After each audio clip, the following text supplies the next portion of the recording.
Bizning aslida bizning do'stimiz ham, dushmanimiz ham ichimizda bo'ladi.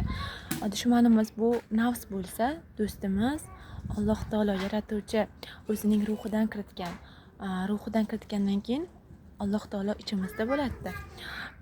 Shuning uchun biz unutib qo'yamiz. Bu dunyoga kelganimizdan keyin nimaga kelganimizni unutib qo'yamiz. Bu dunyoda yer o'yinlariga o'ynab, kurashib, odamlar bilan kurashib yashaymiz. Aslida biz o'zimiz ichimizdagi nafs bilan kurashishimiz kerak. Nafs bilan kurashib, haqiqiy ma'noda Allohni his qilishlik uchun, Allohga yetishish uchun bu dunyoga kelganmiz. Va'da berganmiz, Allohda al-Misoqda va'damiz bor. Senga boraman degan va'damiz bor. Va'damizni unutganmiz. 90-80% insonlar va'dasini unutgan. Allohga borishlik yer o'yinlariga o'ynab, mol talashib, urush janjallar bilan yashayapti. Shuning uchun ham qiyomat soatlari